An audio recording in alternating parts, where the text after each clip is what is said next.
인요한 국민의힘 혁신위가 지도부와 중진 희생 요구에 대한 무반응을 공개 비판했습니다. 우리 혁신위원들이 지금까지 온 반응에 대해서는 굉장히 냉담을 가지고 있습니다. 아주 좋지 않게 생각합니다. 지도부와 중진, 친윤 의원들에 대한 희생 요구가 받아들여지지 않으면 다음 주 정식 안건으로 최고위에 송부하겠다고 밝혔습니다. 스타 장관 험지 출마를 고리로 압박도 이어갔습니다. 움직이는 자체가 저희 혁신한테는 큰 도움이 됩니다. 다른 분들도 그분을 보고 내려놓고 같은 당 김태흠 충남지사도 거들었고 이 눈치 보고 저 눈치 보고 당 중진들이나 아니면은 이런 분들이 시간이 꾹꾹하면은 우리 저 혁신위원장님이 논개처럼 다 끌어안아버리세요 그냥. 더 늦어지면 역풍을 맞을 거란 경고도 나왔습니다. 혁신 하나도 안 하려고 하는 거 아니냐 지도부가. 김기현 대표도 위험해질 수밖에 없죠. 비공개 의원총회에선 누구든 기득권을 내려놔야 한다. 희생 강요는 당 흔들기란 주장이 맞선 걸로 전해졌습니다. 외연 확장을 위해 민주당 이상민 의원에 이어 양양자 한국의희망 대표를 초청해 강연을 들었고 어떤 세력과도 토론할 수 있고 정책적 연대라든지 모든 것에 열려있다. 5호 혁신안으로 과학기술계 인재의 전략 공천도 내놨습니다. 핵심 혁신안인 희생 요구에 호응이 없는 가운데 통합과제인 이준석 전 대표와의 거리는 좁혀지지 않고 있습니다. 반환점을 돈 혁신위의 동력이 떨어지고 있다는 평가가 당 안팎에서 나오고 있습니다. SBS 안희재입니다. 한동훈 장관의 등장으로 이준석 전 대표만 밀리고 있는 게 아닙니다. 인요한 혁신위원장도 같이 밀리고 있어요. 자, 조기 해체설까지 나오는데 여기에 선을 그었습니다. 자, 인요한 혁신위원장 오늘도 광폭 홍보에 나섰는데 오늘은 김태흠 충남지사를 만났습니다. 어떤 얘기 했을까요? 특히 중진들, 그다음에 윤핵관이라고 일컬어지는 분들, 그런 분들이 험지로 나가든 아니면은 불출마를 하든 당을 위해서 희생과 좀 헌신의 그런 필요성이 있다 하신 말씀은 당연한 말씀입니다. 지사님 같은 분이 많이 계시면 제 일이 좀 쉬울 텐데 두 장관님께서 이제 움직이기 시작했고 특히 원희룡 장관님께서 전화가 저한테 왔습니다. 고민해보고 올바른 길로 가겠다는 그런 말씀을 하셨어요. 그래서 큰 힘이 됩니다. 고맙습니다. 지금처럼 이 눈치 보고 저 눈치 보고 당 중진들이나 아니면은 이런 분들이 제대로 혁신위의 얘기를 적극적으로 받아들이지 않고 시간이 꾹꾹하면은 우리 저 혁신위원장님이 논개처럼 다 끌어안아버리세요. 그리고 명심하겠습니다. 네, 김태흠 지사께서 충남지사를 하시더니 충청도 사투리가 훨씬 더 진해졌네요. 김우식 실장님, 논개처럼 끌어안으라는 얘기는 당신이 안고 그냥 같이 죽어라 이런 뜻 아닙니까 이거? 역사에 나타나는 논개는 이제 사실은 자살 특공대죠. 그러니까 그렇게 지금 당부를 한 것 같은데요. 아직은 좀 시간이 있습니다. 그러니까 인요한 혁신위가 한 달 정도 지금 시간이 지났고 한 달 정도 임기를 남겨놨는데 혁신위가 주장한 여러 가지 안건, 그다음에 요구사항, 저는 일단 민심과 여론에서는 분명히 이건 승인을 받았고 국민들도 다 그 방향에 동의를 하고 있는 것으로 알고 있습니다. 다만 그 혁신위가 내놓은 안건의 대상자가 되시는 분들, 상대가 되시는 분들의 고민과 결단의 시기를 기다리고 있을 뿐이라고 보기 때문에 아마 그게 중진들이든 당 지도부든 또 친윤이든 이런 분들이 조금 더 시간을 갖고 고민해서 결론을 내서 국민과 민심에 따라서 저는 도도하게 흐르는 민심을 거스를 저는 정치는 없다고 보고요. 그래서 조금 지켜볼 시간이 있는 것 같고 그렇기 때문에 아마 인요한 혁신위원장은 뉴스에서 조금 밀렸다 하더라도 저렇게 오히려 외연을 좀 확장하는 의미에서 양양자 의원들을 초청해서 든다는 거 아니겠습니까? 이상민 의원도 만나고 또 이렇게 김태흠 지사도 만나면서 원로들의 의견도 듣고 이렇게 하면서 조금 기다려주는 시간도 필요하다고 보고요. 다만 논개처럼 끌어안고 죽어라 라고 하는 이야기는 최악의 경우입니다. 그러니까 네. 도저히 이제 김기현 지도부와 이뇨한 혁신위가 도저히 타협의 지점이 없다. 네. 합의의 지점이 없다. 저는 아직까지 윈윈의 가능성이 있는 저는 가능성이 있다고 열려 있다고 보는데 네. 만약에 도저히 안 된다. 이게 완전 제로섬 게임입니다. 한쪽이 죽어야 한다라는 그런 기싸움으로 가버릴 경우에는 김태흠 충남지사의 말씀대로 끌어안고 같이 농계처럼 해라라고 하시는 것도 당내 일부에서는 의견이 있습니다만 아직은 그럴 때가 아니다. 좀 더 기다려서 두 쪽 다 지도부도 체면을 살고 네. 이뇨한 혁신위도 민심이 올라타서 민심을 이렇게 순응할 수 있는 그런 성과 있는 혁신의 결과를 내기를 기대해 봅니다. 네, 복귀양 비서관께서는 객관적인 입장에서 어떻게 보십니까? 일종의 바람잡기 끝난 거 아닌가 싶습니다. 생각보다 좀 일찍 끝난 거죠. 그리고 첫 번째가 성공했다라는 말씀하시는데 첫 번째도 사실상 실패하는 거나 마찬가지죠. 본인들이 뭐 굉장히 거부 반응을 일으켰죠. 그럼요. 대사면이라고 했습니다만 당사자들은 거부 반응을 일으키고 결국은 이런 행위가 이준석 대표의 신당 행보에 대해서 브레이크를 걸기 위한 꼼수 아니냐 이런 해석도 일부 있고 네. 그리고 여기에 일종의 혜택을 받은 김재원 최고 같은 경우에 사실상 5.18 폄훼 발언이나 4.3 그런 폄훼 발언 이런 것들 한 사람인데 결국은 과거로의 어떤 통합 사면 아니었느냐 뭐 이런 비판들도 있고 그다음에 혁신안과 관련돼서 뭐 지도부의 불출마 또 뭐 영남 다선들의 험지 출마 이런 것들을 다 안 되고 있는 거잖아요. 네. 그래서 이제는 그저 실패한 바람잡기밖에는 안 될 공산이 매우 커졌는데 김태흠 지사가 논개처럼 안 되면 끌어안으라 네. 라는 말씀하셨는데 논개는요. 네. 그나마 외놈 장수가 한눈 팔 때 끌어안았어요. 네. 그런데 지금은 경고를 세게 해가지고 다 긴장하고 있습니다. 한눈 안 팔아요. 안 안긴다. 그러면 장제원 의원 뭐 90대 몇 대 했죠. 그다음에 김기현 대표도 벌써 뭐 의정 보고를 3번을 예정해 두고 있다는 거 아니겠습니까? 네. 한눈 팔지 않아요. 그래서 이뇨한 혁신위원장의 바람잡기는 이것으로 끝난 것 아닌가라는 전망이 더 힘을 받을 것 같습니다. 자, 정화성 조수령께서 정리를 해주시죠. 지금 농개처럼 끌어안고 싶어도 다 도망가서 안기도 힘들다 이런 분석이신데 이뇨한 위원장이 쓸 수 있는 카드가 지금 뭐가 남아 있습니까? 그럼? 이뇨한 위원장을 임명할 때 네. 김기현 대표의 말을 한번 찾아봤어요. 찾아봤더니 뭐라고 그 당시에 말씀을 하셨냐면 구성, 활동 범위, 안건 등 재반 사항에 대해서 전권을 갖고 자율적이고 독립적인 판단을 하게 될 것이다. 네. 이뇨한 위원장이요. 이렇게 김기현 대표가 말씀하셨는데 이 얘기는 사실은 안건에 대해서 판단은 하되 결정은 우리가 하겠다라는 부분. 그리고 여태까지 결정을 넘긴 적은 한 번도 없거든요. 그 사이에 혁신위는 지금 4개의 혁신안을 내놨죠. 그중에 이제 뭐 어쨌든 실천이 된 거는 이준석, 홍준표에 대한 징계 철회한 거. 네. 그 말고는 이제 뭐 청년들 절반 비례대표 공천하고 뭐 친윤 중진들 험지에 출마하고 뭐 그다음에 뭐 대통령실 뭐 참모진이라든지 뭐 이런 데에 전략 공천 안 하고 뭐 이런 거 했지만 지금 거기에 대해서 가타부타 말이 없잖아요. 네. 농개처럼 끌어안으라는 거는 결국은 구체적인 리스트를 내라는 말 같아요. 그러니까 김태흠 지사가 얘기한 거는 뭐 실명을 누구, 바쳐라. 누구, 네. 뭐 험지로 나가라. 네. 누구 정계 은퇴해라. 뭐 이런 식으로 정말 구체적으로 저격 수준의 말을 해서 당내를 폭발시켜 봐라라는 말로 들리고요. 이건 뭐 이뇨한 위원장으로서는 지금 사실은 뭐 또 하나 그 혁신위가 해야 된다고 강하게 이제 얘기가 나왔던 게 수직적 당정 관계에 이제 좀 이 구조 변화 네. 이 부분인데 이 부분에서는 사실은 뭐 윤 대통령 나라님이라고 이제 표현하면서 사실 이렇게 선을 걷지 않습니까? 네. 그게 이뇨한 위원장의 아마 한계가 될 거고요. 그런 한계가 있다면은 이 정도 김태흠 지사가 얘기한 저격의 수준까지 갈 수 있을까? 네. 이 부분은 좀 어렵지 않을까? 자, 오늘 말씀을 여기까지 듣죠. 김근식 전 국민의힘 비전전략실장, 복귀왕 전 청와대 정무비서관, 정화석 SBS 논설위원과 함께했습니다. 세 분 수고하셨습니다. 아, 그렇습니까? 그러면요. 이준석 전 대표가 들어오면 뭘 맡아달라고 제안하실 생각인가요? 만약에 들어온다면? 그건 잘못된 그 생각이에요. 네. 이준석 대표가 새누리당을 만들 때 네. 국민의힘 전 단계 만들 때 참여한 분이에요. 당신 이 당 사랑하지 않냐? 예.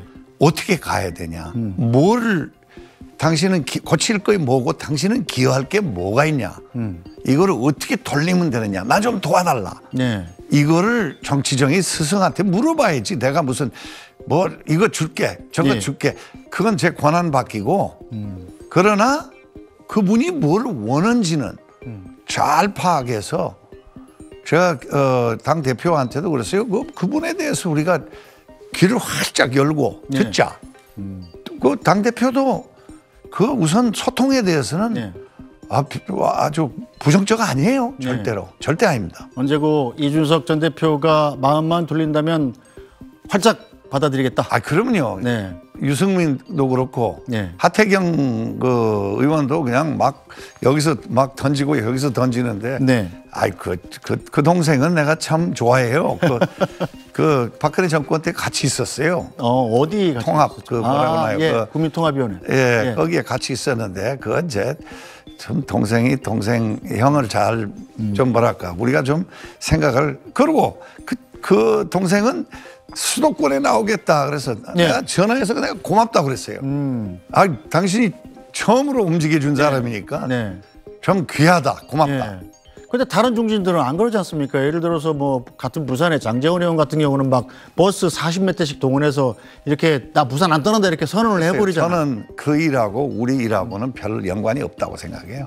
그건 본인이 그리고 본인도 그거를 결정할 문제지 꼭 그 사람을 하나하나 따지면서 와라 말아라 뭐 해라 그렇게 안 합니다. 그게 제가 전라도 아랫목에서 컸는데 아무리 딴 사람이 룰을 어긋나도 나는 이거 지킬 거예요. 그리고 젊은 세대에 대해서 얘기를 많이 하는데 나도 아들이 하나 있는데 말을 안 들어요. 그렇죠. 그 누구 잘못이에요? 제 잘못입니다. 아, 그렇습니까? 그러면요. MZ 세대에 대해서 비판 많이 하고 뭐 이기적이다. 누가 가르쳤어요? 우리가 잘못한 거예요. 들어오면서 여기 스튜디오에서도 그 얘기를 했어요. 카이스트 교수님하고 우리가 교수님, 우리 책임입니다. 네. 자, 4.5 혁신안으로 얼마 전에 지금 총선 모든 지역구에서 전략공천을 원천적으로 배제한다. 이런 원칙을 발표를 하셨습니다. 대통령실 참모들도 예의 없이 적용한다. 그렇게 말씀하셨는데 사실은 정치 현실에서는 전략공천도 좀 때때로 필요한 건 아닙니까? 수능 시험 엊그제 봤는데 수능을 뭐하러 봐요? 수능은 공평이죠. 공평하게 원하는 학교, 원하는 학과 가기 위해서 공평하게 다 하는 거 아닙니까? 공천도 마찬가지예요. 그리고 대통령 주변에 비서진도 있고 똑똑한 사람 많아요. 그분들이 공천을 뭐 무서워할 이유가 있어요? 나는 그 논리를 이해를 못 하겠어요. 그분들이 공천 경쟁에서 뛰어들어서 실력 있고 또 인지도 있으면 그거 별거 아니에요. 그거 갖고 뭐 그렇다고 우리가 이 오픈 외국 같은 경우에 뭐 미국 같은 경우에 오픈 프라이머리 같이 여론도 보고 당에 너무 맡기지 말고 좀 이거 여론도 보고 여러 가지 봐서 제일 센 후보가 나와서 승리하는 게 목적 아니겠어요? 예를 들어서 그럼 한동훈 법무장관이 대구에 나온다고 해도 전략공천을 배제하실 건가요? 절차야 있겠죠. 그러나 그분이 무슨 경선에서 질 것 같아요? 거꾸로 물어볼게요. 하면 된다. 그러면요. 저 사나이, 경상도 사나이도 있고 뭐 어디 사나이도 있는데 사나이답게 정치를 하자 이 말이에요. 어쨌든 지금 혁신위원장이 되시고 나서 1, 2, 3, 4, 5 혁신안까지 내놓으셨습니다. 자, 그런데 지도부가 공식적으로 수용한 것은 1호 혁신안, 대사면안 뿐이란 말이에요. 처음에 나도 기분 나빠했어요. 근데 그게 아니고 혁신안들이 법제화돼야 되는 게 절차가 좀 복잡한 거 있고 그리고 이제 또 한마디로는요. 던져놓는 거예요. 이제 앞으로도 또 던질 겁니다. 그리고 그게 조금 지연이 된다고 해서 안 받아들이는 게 아니고요. 안 받아들이면요. 우리 혁신위원들이 똑똑해요. 지난 혁신안은요. 우리 박 의원이 대구의 대학생이에요. 얘기가 돌고 도는데 그 대학생이 정리해서 읽은 거 그대로 냈어요. 그렇습니다. 한 글자도 안 달라. 거기서 한호성이 터졌어요. 박수치고. 워낙 요약을 잘해서. 그러니까 우리 혁신하는 의원들이 똑똑해요. 그리고 당도 그거 닮으면 되고 감히 내가 얘기하는데 국가도 그런 우리 혁신 의원들 정도의 신선하면은 네. 국가도 잘 될 거리라고 봐요. 대한민국 앞으로 더 좋아질 겁니다. 네. 저보고 아까 계속 좀 기다려봐라. 네. 너무 성급하다 그러시는데 네. 혁신위원회 활동 시간이 한 달밖에 안 남았는데 1호 혁신안만 받고 나머지는 별로 받을 기회가 잘 안 보인단 말이에요. 혹시 좀 답답하거나 지도부에 좀 섭섭하거나 그러신 진정은 없으신가요? 그렇지는 않습니다. 전혀 그렇지 않고 네. 저는 누구도 무서워하지 않아요. 네, 그렇죠. 예. 네, 미안하지만 우리 특히 당의 지도부한테 미안한 얘기지만 전혀 안 무서워. 저는 누가 무섭냐? 국민이 무서워요. 오신환 혁신위원 같은 경우는 뭐 잘 안 받아주면 조계산할 수 있다 이런 얘기도 했단 말이에요. 그것도 좋은 방법이죠. 협박을 좀 하는 거. 그 목적을 위해서는 내가 혁신위원들 보고 나가서 인터뷰를 열심히 해라. 네. 나만 하지 말고 당신들도 해라. 던져라. 여러 가지 의견을 던져라. 다 좋은 겁니다. 근데 그 협박이라는 것은 일찍 끝낸다고 그래서 이제 4.3에 가서 내가 또 크리스마스까지로 알고 있으니 이제 또 좀 잠재웠죠. 예, 이 협박이라는 건 언제든 협박이라는 것보다 실행할 수 협박은 죄송합니다. 그거는 좀 과한 표현이고 자극을 좀 자극을 계속 줘야 된다. 단지 자극이다. 용어를 제가 선택을 잘못했어요. 실행할 생각은 저 실수 없다. 많이 합니다. 네, 그거는 그냥 자극이라고 바꾸고 가겠습니다. 네. 자, 이제 한 달 정도 남았는데 혁신 활동 기간이 이것만은 꼭 해야 되겠다 하시는 생각도 없나요? 우리가요. 네. 이거 바꾸지 못하면요. 네. 경제 발전은 어마어마하게 한 나라인데 이거를 바꾸지 못하면은 이 균형이 안 맞아요. 정치하고 경제하고 이거 맞춰 빨리 경제 발전만큼 끌어올려야 됩니다. 네. 그래야 저도 나이 들어서 좀 기분 좋게 순천에 가서 은퇴해서 보면서 그때 우리가 그래도 참 잘했구나. 그 외에는 저는 정치도 할 생각 없고요. 그 외에는 제 바람이 하나도 없습니다. 이게 아마 제일 사람들이 무서워할 거예요. 학연 지연이 있고 무슨 뭐 배경에 누가 있고 누가 나를 뭐 조종한다? 천만에요. 네, 그렇지 않겠습니다만 인요한 위원장님도 그냥 의사하셨잖아요. 네. 의사하셨는데 여당의 혁신위원장의 제안을 받고서 그걸 받아들였을 때는 내가 이 나라와 당을 위해서 뭔가 공헌을 해야 되겠다, 봉사를 해야 되겠다는 생각을 하시지 않았겠습니까? 네. 저는 그렇게 해석하는데요. 그런데 당에서 수도권이 어려우니 총선 한 자리에 나가서 맡아다오 이렇게 저보고요? 제안을 만약에 한다면 요청을 한다면 그건 받아들여야 되지 않을까요? 그거는 제가 서대문에서 유혹을 많이 받았어요. 네.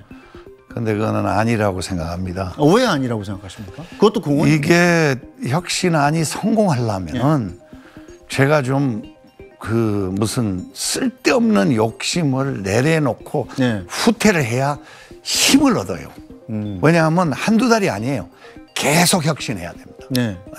그래서 힘을 주기 위해서는 또 전라도에서 배운 것은 명예. 명예가 뭐냐? 면이요, 면. 그 면상은 일이요. 그 면을 지켜야죠. 면이요. 면을 지켜야죠. 그 면을 지키시기 위해서는 그럼 혁신위원장직이 끝나더라도 국민의힘에 대해서 쓴소리를 아끼지 않으실 생각인가요? 항상 해결책 없는 비판은 옳지 않습니다. 뭔가 세게 비판하면 해결책을 얘기해야 돼요. 지금 이준석 의원도 그렇고 전 대표도 그렇고 해결을 좀 얘기하고 비판한 건 정말 받아들일 수 있어요. 근데 그걸 정치인들한테 워닝을 주고 싶어요. 그냥 언론 여러분들은 갈등과 싸움과 이런 걸 좋아해요. 그렇죠? 즐겨요? 부인하지 않겠습니다. 솔직히 그렇잖아요. 좀 거기도 솔직해지세요. 근데 그게 건설적이 아니에요. 그리고 혁명을 하면 안 돼요. 개혁을 해야 돼요. 개혁이 혁신이고 혁신이 개혁입니다. 자, 본인이 혁신위원장으로서 누군가를 향해서 이것만은 좀 꼭 들어달라 이런 얘기 하고 싶을 때가 있을 것 같아요. 이 카메라를 보시고 그분한테 영상 편지를 하나 좀 써주실 수 있을까요? 딱 한 사람이가 있다면. 꼭 사람을 지명하라고 그랬죠. 아니요. 대한민국의 앞날이 밝습니다. 이것만 우리가 국민 여러분이 그동안에 참 반대한 사람도 있었지만 따뜻한 지지를 어디 나가면 손가락을 이렇게 올리는데 참 고맙게 생각하고 이걸 제가 끝까지 있는 힘을 다해서 이거 마치겠습니다. 네, 인요한 위원장님 오늘 나오셔서 고맙습니다. 오늘 말씀 여기까지 듣죠. 감사합니다. 네.